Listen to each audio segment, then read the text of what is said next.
Previously on the Skip and Josh Sports Show.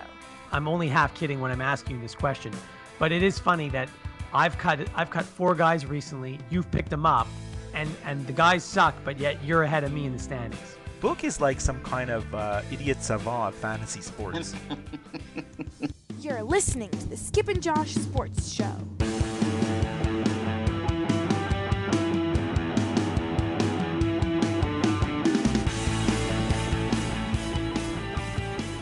Skip. How's it going? Great. You?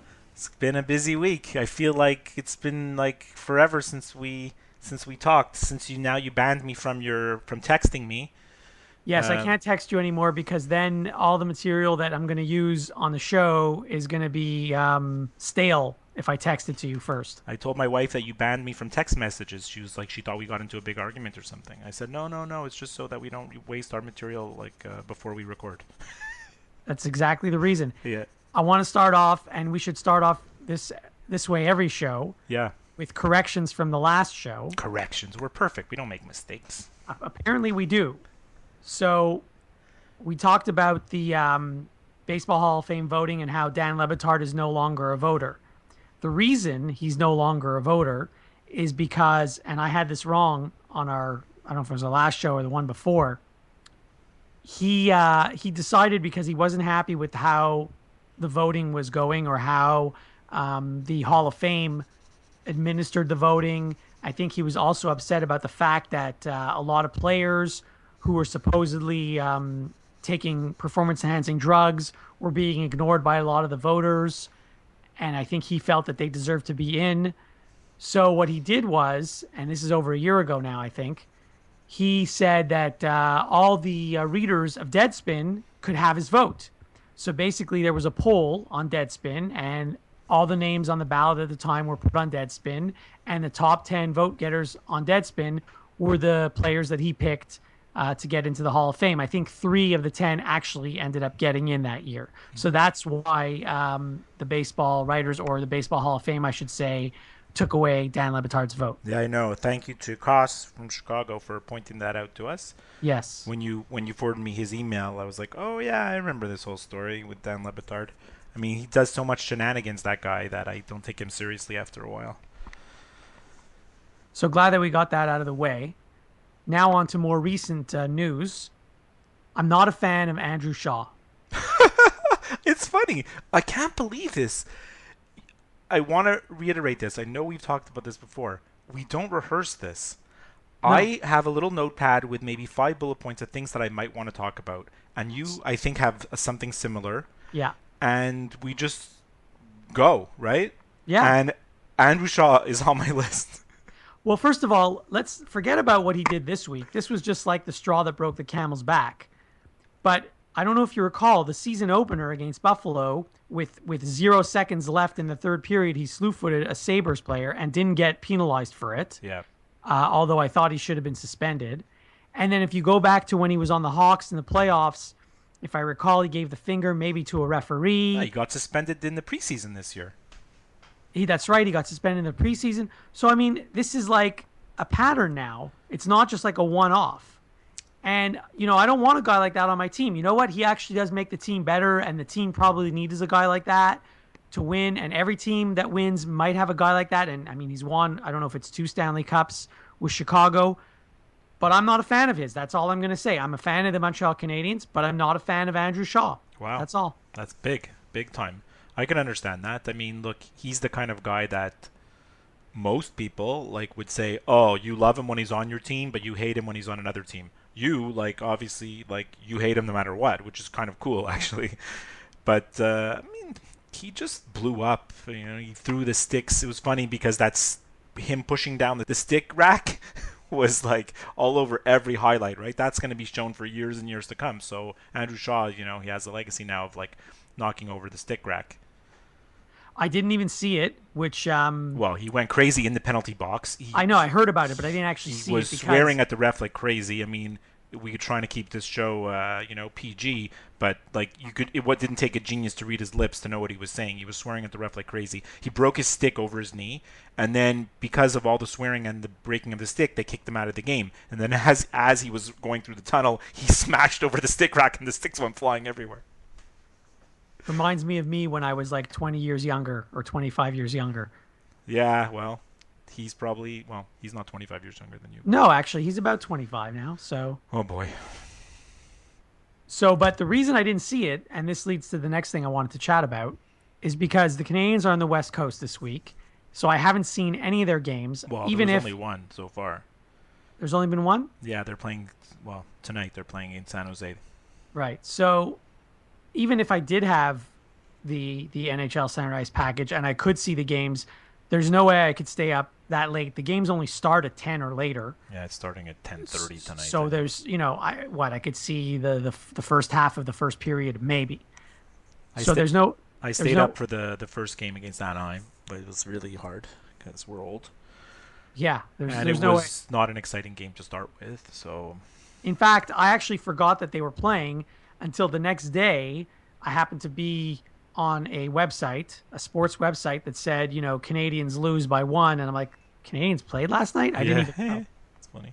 So, the other thing I wanted to mention, speaking of forgetting about games or missing games, you know how I say you can't record a sporting event. You can't. A live sporting event, and then expect to watch it later and not find out the score. It's not just that. I just find I've only recorded a sporting event maybe under 5 times in my whole life. And I just find, even if you don't find out the score, it's something like in the back of my mind that's like, this is recorded. It's like it kind of ruins it for me, just knowing that it's recorded. I know what you mean. So listen to what happened to me this week. As you know, Duke was on television. I think it was on Tuesday. Yeah, it was the same night as when the Habs played. Right. And I had programmed my PVR a week in advance. And I had hockey that night, so I knew I wasn't going to be home.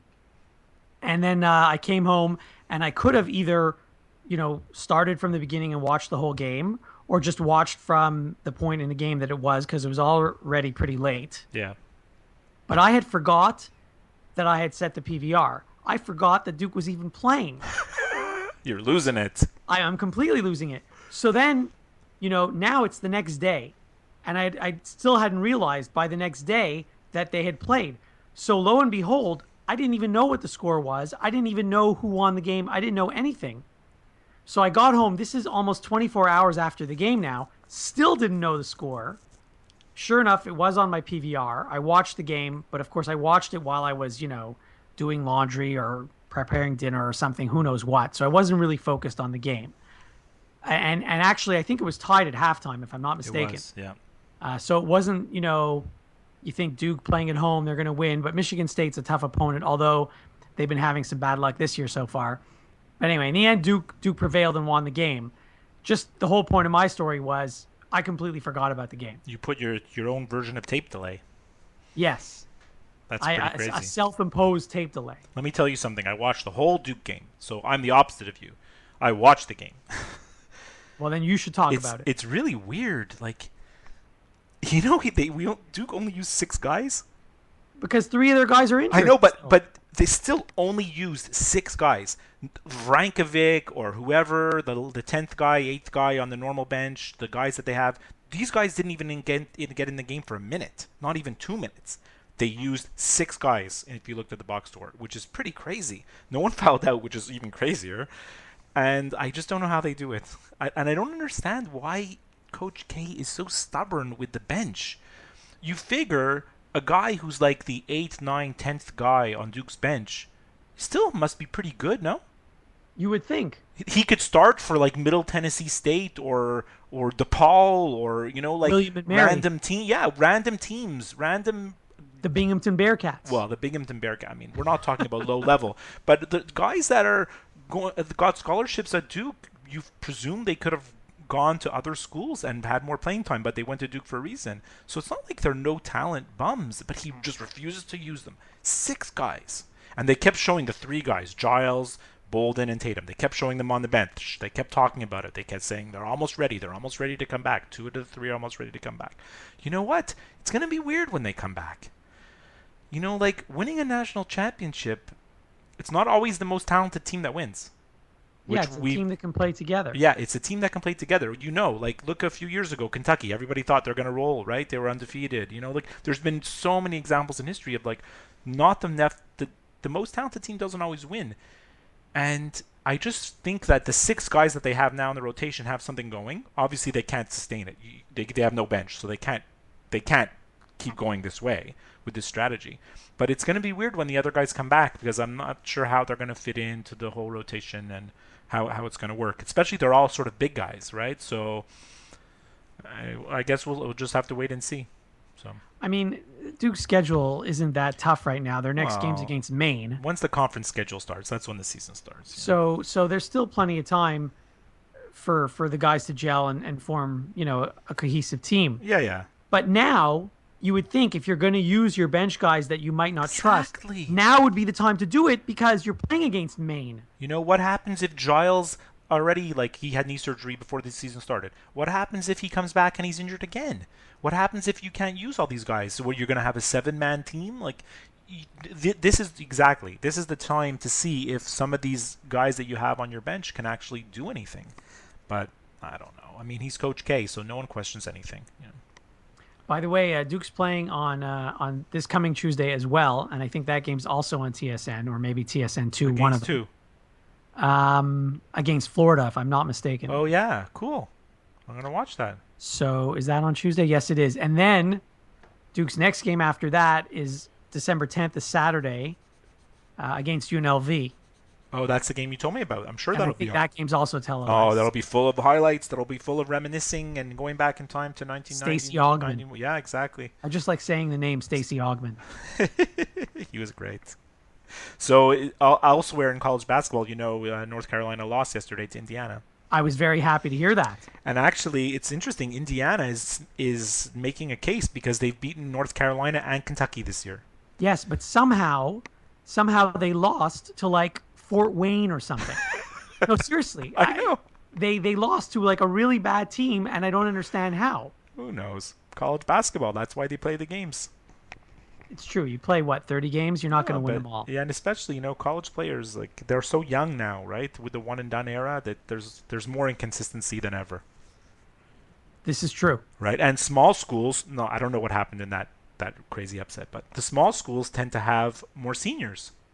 So that's why the tournaments, in a way, even though it's one and done, the tournament got a little more interesting in the respect that what we used to call the mid-majors, are when they get to tournament time, those teams are much more mature than the big name teams that have all freshmen.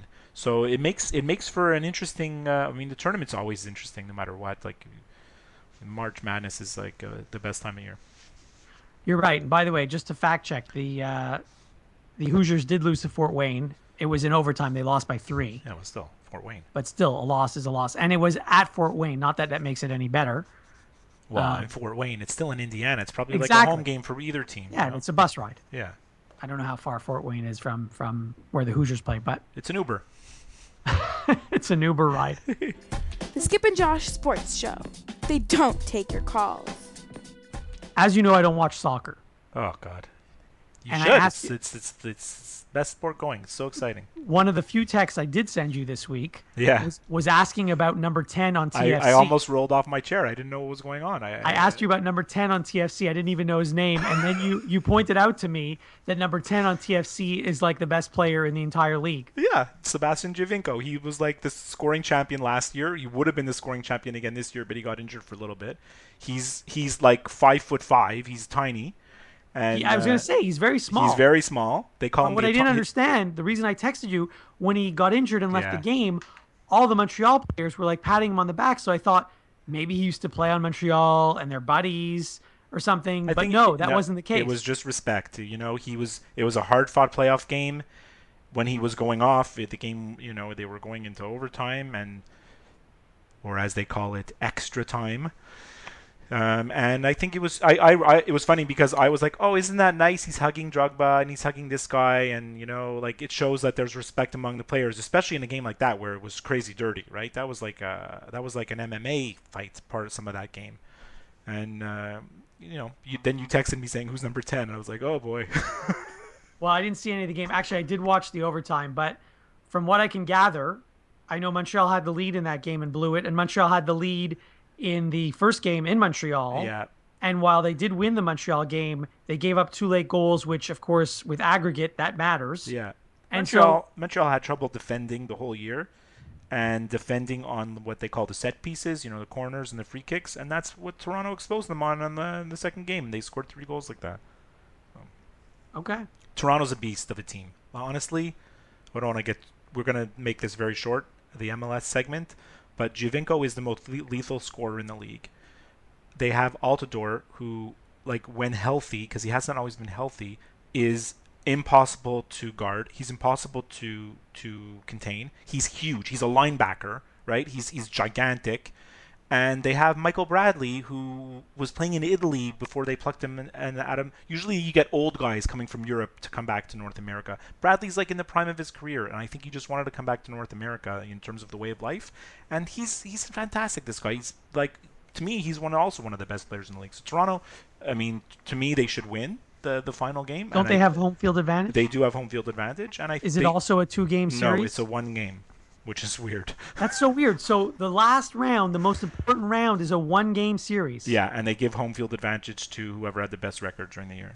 Well, at least they do that, but still, you'd think that the last round would be like a best of 3 or something. I don't know. Well, I mean, look, in Europe they don't even have playoffs, so that's true. Yeah. All right, that's the MLS segment.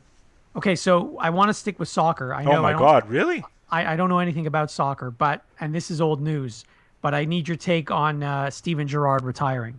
Oh, well, we're not talking about this, are we? Aren't you a Liverpool fan? I'm a huge Liverpool fan. He's a legend. He's one of the legendary Liverpool players. I think he had a fantastic career, won all kinds of trophies in Europe. Probably one of, to me, in my life, he's the greatest Liverpool player that I've seen. And, he went to MLS. They cash in. They try to extend their career. He didn't even do anything in MLS. He didn't do anything. He wasn't a factor. And I'm glad he's retiring. Supposedly he's going to have a position with Liverpool or in some capacity.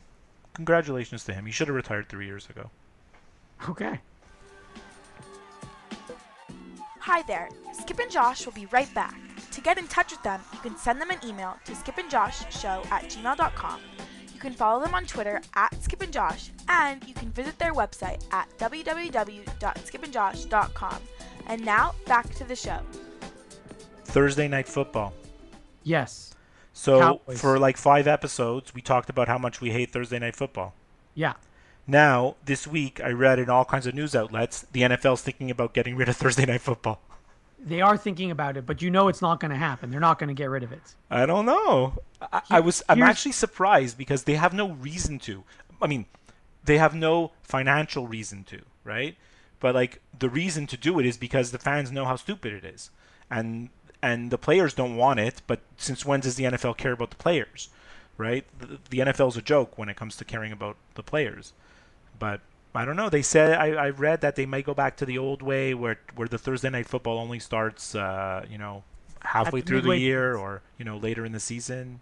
Right. The only problem with that is, and that might happen, but then currently the way it is, I think each team gets a Thursday night game. It's a disadvantage when you're playing in a Thursday night game. Right. So if they go back to the old way, only half the teams in the league are going to get a Thursday game. So the other half, the ones that have to play on Thursday are going to say, oh, well, this isn't fair because. Yeah. You're right. I find it very hard to believe they're going to get rid of it. It's they're not just going to get rid of it. They make so much money off it. Yeah, even with the crappy ratings, they still make money off it. I'm surprised they don't have a Friday night game. I really truly am, because they would make a boatload of money on that as well. The thing is that Friday night. I mean, we don't know that we don't have this because we're in Canada, but weren't you a big fan of the show Friday Night Lights on the movie? Yes, I know. Friday's reserved for high school, and Saturday was reserved for college, and Sunday's reserved for the NFL. But all that's out the window now because college even plays on different days of the week. So true. So all that stuff from like 10 years ago or 15 years ago or 20 years ago, that's all out the window now. All bets are off. Wow. It's true. Anyways, it'll be interesting to see if they really get rid of Thursday Night Football. I'd be shocked, but I was really shocked that they like even talked about it. They can't pass up all that money. If someone was going to back up a truck full of cash, you're not going to tell them no. No, you're definitely not. And soon, forget about the way we know the world right now with the four major networks and plus ESPN. Soon, like, stuff's going to be on Netflix, on Apple, on Twitter. It already is. They have the Twitter. I don't understand. Exactly. They already have the games on Twitter, and then do you ever try to watch the game on Twitter? No, No. So I tried. but you're in Canada, so Exactly. Sorry, it's not available in your region. Screw you, Twitter.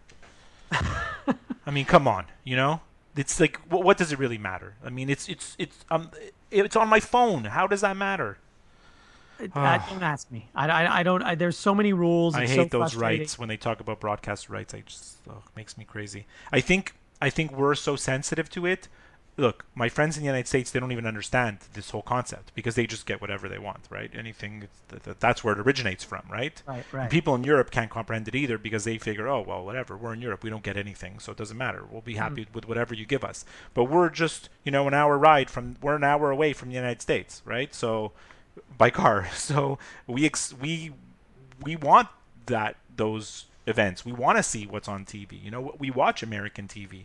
I watch CBS, NBC, ABC. That's what we watch. And it's so weird, like, when I got that thing on Twitter, and I'm like, oh, I'll check this out, see how it works, which is already so stupid because Twitter is a platform not for a computer. I mean, it is on the computer, but it's a platform for a phone, which is weird to say, oh, we're going to broadcast the game on your phone. Do you really want to watch on a 6-inch screen?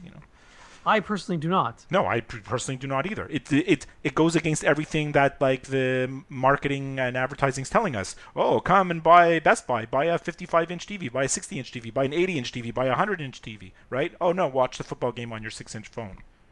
I don't think millennials own TVs. I honestly think they do don't. everything on their phone. They don't do everything on their phone, but not even millennials. I have friends and coworkers that are single people that are a bit younger than us, let's say, and they don't have a TV per se. They have a big computer monitor, right? And everything they do, they watch it off their, computer, or in Netflix and so on, or gray market stuff, downloads and whatever it is. Well, you and I have said it since the beginning. We've been saying this. We've been agreeing with this for like at least 5 years. The only thing right now that's keeping cable TV going is live sports. Right. That's the only reason I still subscribe to cable. 100%. And it's started, and it's funny because we segued this like already 30 minutes later, but we've talked about how it's so weird when you record a live event, and that's part of why cable's still going, because people don't want to record the live sport events. They want to watch them live. Yeah. Yeah. But we'll see where it goes, because in a few years, the technology is going to catch up. You can stream it. Look, I've watched games streaming on my computer. Low quality, really bad quality, right? Yeah. But I've watched it, and now you can subscribe to like TSN Go, Sportsnet Go, whatever it's called. I don't know what their version of the app's called. Sportsnet Now, maybe? There was one day a few months ago where I wanted to watch the hockey game, and my daughter refused. Her and my wife were watching a movie downstairs. My son was playing PlayStation. We only have 2 TVs in our house. I'm like, oh, what am I going to do? I took one of our iPads. I went on CBC Sports, got the app, and watched the hockey game Saturday night. Free. Didn't have to sign up for anything.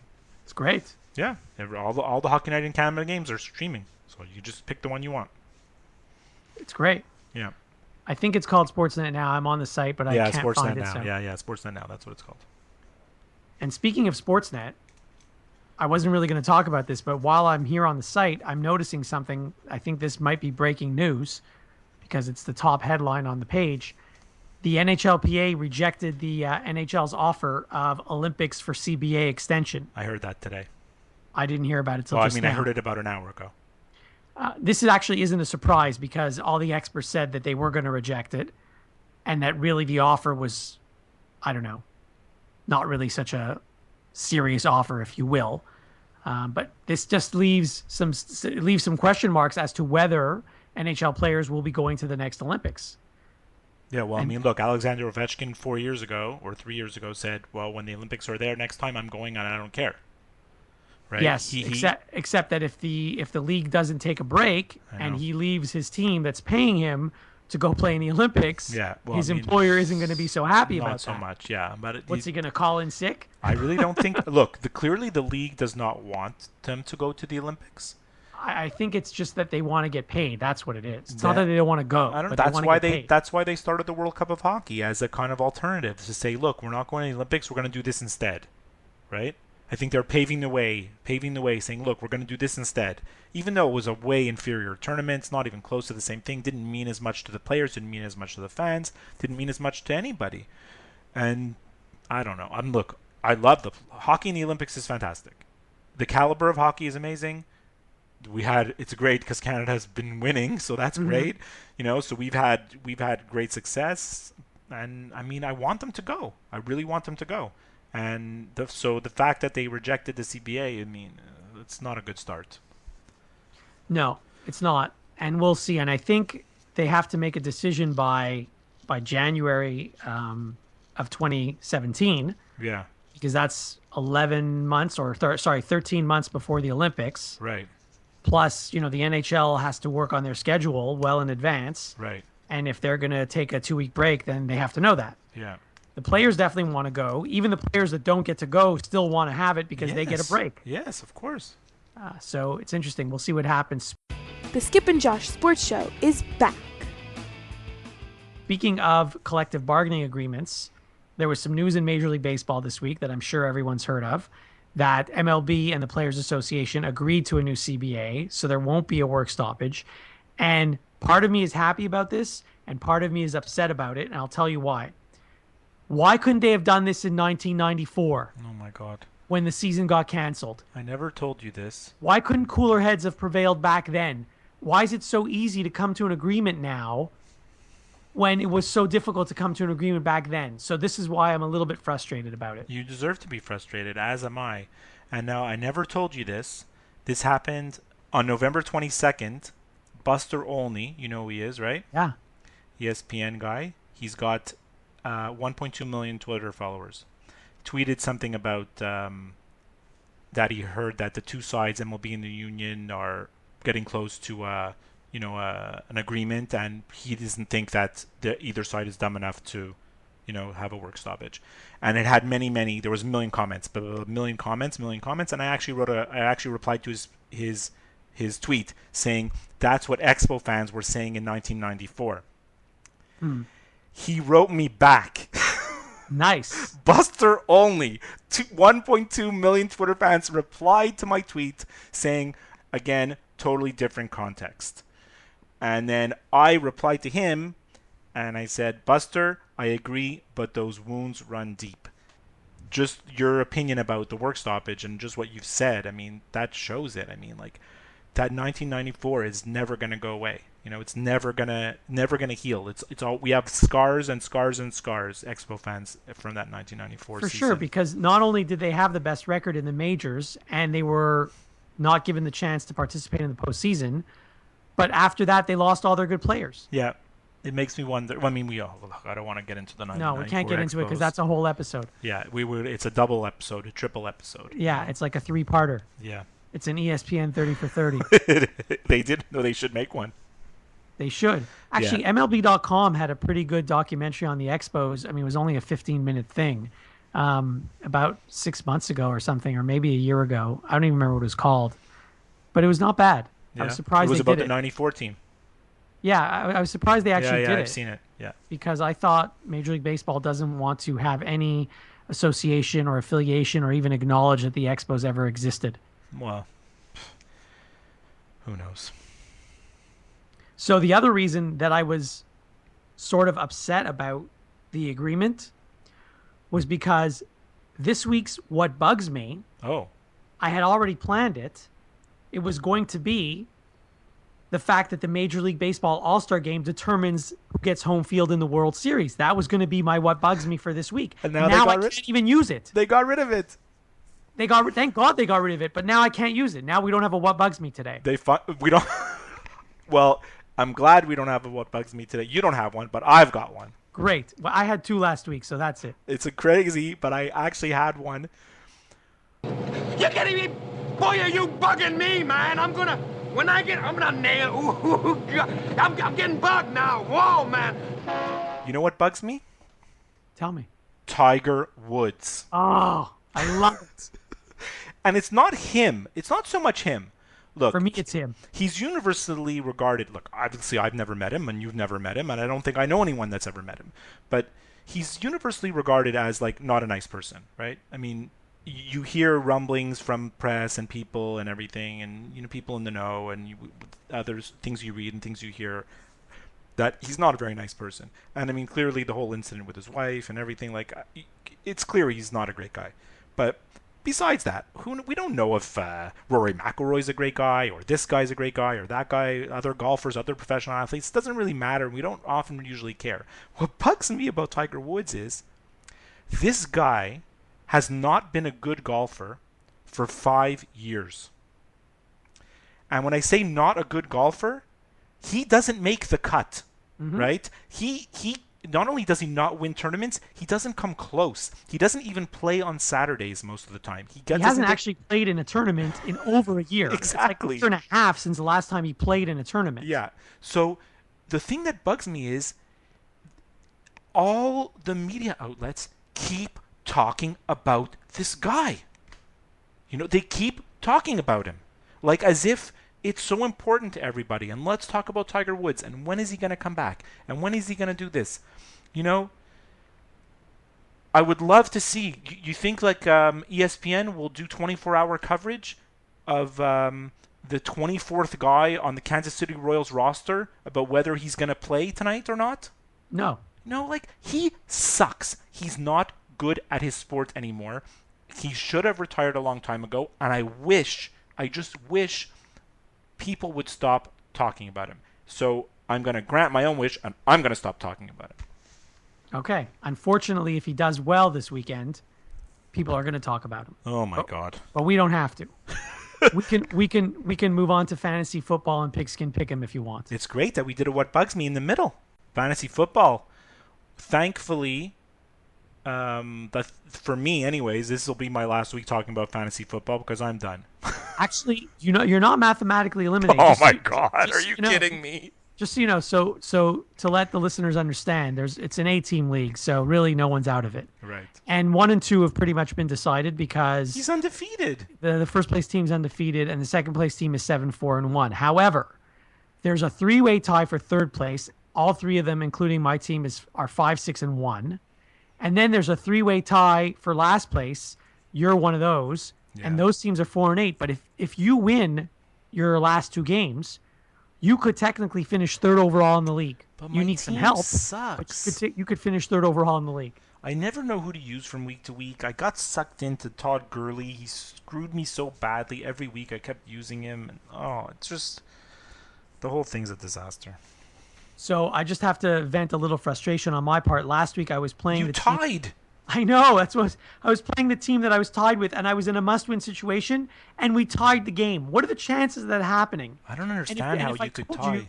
If I told you, and this happens every week, of course, we tied the game. Listen to who was on my bench. I mean, if I had used any one of them, I would have won by whatever, right? I could have used Devontae Adams, who had 23 points. I would have won easily. Or I could have used Jonathan Stewart, who had 21 points. I would have won easily. Forget about guys on your bench. If your quarterback throws for like 5 more yards. Well, you know what the problem was? My quarterback actually had a good game, so I'm not going to complain. But my tight end, I've got Gronkowski, and he's injured, and I'm never picking him again. So I used who? Antonio Gates, because he was the next best guy in the pile. 0. Like, you couldn't have had 1 point for me, Antonio? Yeah, not one? Just needed a catch. So that was frustrating. My son's league that he does with his friends, they do a decimal point system. So like in our league, it's like 1 point for every 10 yards. Mm-hmm. Theirs is like 0.1 for every yard. So if your guy gets 9 yards, you get the 0.9. So like you can't. It's impossible to get a tie. That's true. It's highly unlikely. Yeah. So you still have a shot. I still have a shot. My roster's completely different. I cut Gronkowski I'm sad that you told me that I'm not eliminated. because now you have to pay attention to your team. Oh God, now I have to watch this weekend and see what's going on and look So at of course I picked up the backup tight end on New England, who you dropped. because he's been injured the whole year. But he's going to play now because they don't have a choice. I don't have faith in him at all. He's I had don't have one faith good in him game the either. whole year. But I don't have faith in him either, but he's their starting tight end. I also picked up the backup tight end on the Redskins because their starting tight end's injured also. Oh, he's always got a concussion. So I have two It's too tight bad ends on my because he's roster. really good, Jordan Reed. He's really is good. good. Yeah, He is good. but I think the concussions are gonna like end his career. If we do play fantasy football next year, I'm not picking a tight end until like the second to last round. Or No, something. because the thing is, there's only one really good tight end, and that's and Gronkowski. he's not even that good because he doesn't stay Exactly. healthy for the full Exactly. season. So what's maybe the, Jimmy Graham. Jimmy Graham stands out a little bit, only because they started to figure out this year that they should throw to him. Last year they kind of avoided throwing to him, which is so stupid. And but yeah, you're right. There's no point. There's no point. They're all the same. right? But even Jimmy Graham. So if I look, I'm looking at all the tight ends in the league. The best tight end this year is Greg Olson on Carolina. Yeah. He averages 8.6 points a game, fantasy points. Yeah, you can get a guy off the waiver wire that might get 8 points a game. Exactly. If you look at the 10th best tight end, it's Cameron Brate on Tampa Bay. He gets 6.2. So not as good as 8.6, but not a huge difference. No, It's not worth wasting a high pick on a tight end. You give me a good strategy for next year already. There you go. Shouldn't have told you. So anyway, we both have a chance to still make the playoffs, and hopefully things are going to get a little bit clearer after this week's games. As for Pigskin Pick'em, Yeah. you beat me 9-8 last week. You had 9 games correct. I had 8. And so far this week, we both have the Thursday game wrong. I know, that was weird. I don't understand what I did there. And I can't stand the Cowboys, but I can't stand the Cowboys, but I have to admit they're good. I mean, They're good, but they only won by 2, and they didn't score a lot of points. Minnesota's a really good defense, and they were really hungry. I was telling my son last night, if Minnesota had either of, not both, either of their actual starting quarterback, Bridgewater, or Adrian Peterson, doesn't matter which one, just one of them, they would be winning the division. But they literally have no offense. Meanwhile, God. Peterson, I heard, is close to coming back. If they had, you see, that team was built around him, right? Because it's a super great defense, and if you can get like a power running game going, you're in business, right? It's a formula for winning games. But they literally have no offense, so the defense can't do everything, No, you do have to score. Now, the Vikings got hosed actually because there should have been a penalty on the last play of the game. God. But that doesn't mean they were going to be successful anyway on the next I know. attempt. But the worst play in football is that roughing the passer. I don't think that anybody knows what it is anymore. I don't think the refs know what it is. You see it from week to week. I mean, look, I'm an Eagles fan now, and Fletcher Cox has gotten called twice this year for those roughing the passers. Both times were ridiculous and literally cost them the game. It could basically cost them the game twice because of calls like that. And then here, when the guy, did you see the interview with Bradford after the game? No, I didn't see it. They asked him, did you get hit in the face? He did. Like, you could And see it on he's the replay. he's like, well, I think he was just trying to avoid getting fined. He's like, well, I saw the replay, and I think it was pretty clear. So, yeah, I mean, what is he supposed to say? Do you have any picks this week in football? Like, who do you think's a good bet? Well, I will look at my picks. I don't remember because I did them a couple of days ago. The Carolina-Seattle game should be really interesting. Those two teams really hate each other. Carolina, Seattle. Let me look at the spread. Hold on a second. Where is that game? Seattle. So Seattle's favored by 6.5, and it's in Seattle. It's a lot of points. It's a lot of points. I'm going to go with Carolina for that one. It's a lot of points, but honestly, I don't even remember who I picked. I did my picks, but Seattle's so strong. I mean, 7. I would never. It's too many points to give. Like it'll be one of these up and down games. Carolina has a way of staying in games, right? Too many points. Speaking of too many points, New England's playing LA. It's in New England. The Patriots are favored by 13.5. Who are you picking in that game? I picked LA. You should pick LA because without Gronk, and Brady isn't even 100%. I think it's the end of the Patriots. I mean, what do they have? 2 losses all year? They do. No, but I mean, like, I think this is the first the Patriots been so good for so long, right? It's like you just assume, oh, AFC East, Patriots are going to win the AFC East. Who's going to win? You just assume that they're going to be in the playoffs. They're going to go far. They're going to have a great team every year. It's like the sun rises and the Patriots win the AFC East. You're right. But I think this is the first. This is it. This is today. This is where I'm saying it. Okay. You heard it here This is first. the beginning of the end, right? This is the start of the end for them. Brady's always been healthy. All of a sudden he's injured. He's feeling it. And Gronk, I mean, their offense without Gronk already the last few years has been terrible when he hasn't played. It's not the same team when he's not there. And I don't know if he'll ever be the same. This is already his third back surgery. Or like he gets injured and it's like major injuries, right? Not little things. He doesn't just have like a sprained ankle. So the other game he played with a punctured lung.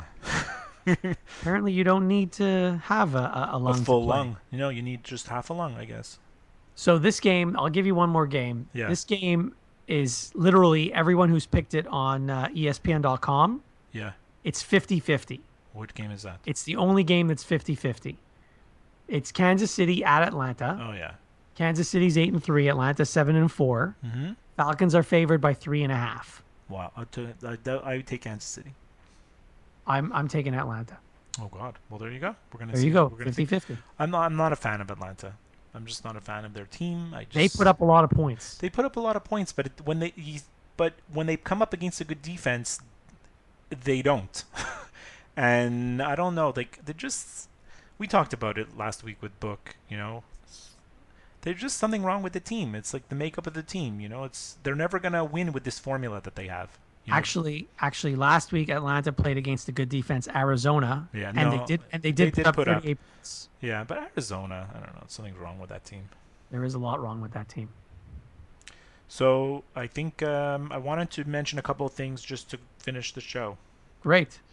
Want to remind our listeners to like us on iTunes, give us positive reviews. Subscribe to our show on all the different platforms. You can go to our website and leave comments on the episodes as well. The website URL is skipandjosh.com. Very easy to remember. Yeah, you don't even, just very short, to the point. And actually, one of our listeners just tweeted us as we were recording, asking, where can I go to interact with other Skip and Josh fans? Ooh. And I'll reply to him. You can follow us on Twitter at Skip and Josh. And if you go on the website, there's comments. You can put comments on all the episodes. So feel free to go and do that. And actually, I think what we said we were going to do this week, I think we're going to ask the listeners to interact with us. I think I'm going to put up a poll on the website. We'll do like a mock Hall of Fame ballot. And I'll put that up on the website and ask all our listeners to vote for who they think should be in the Baseball Hall of Fame. Great idea. And also, maybe we'll have one entire episode dedicated to responding to viewer mail. Yeah, we should or do listener, I should say listener mail. Yeah, well, once we accumulate a couple. Sounds great. All right, perfect. I'll talk Have to you an later. awesome week. All right. The Skip and Josh Sports Show is over now. Don't worry, there'll be another episode soon.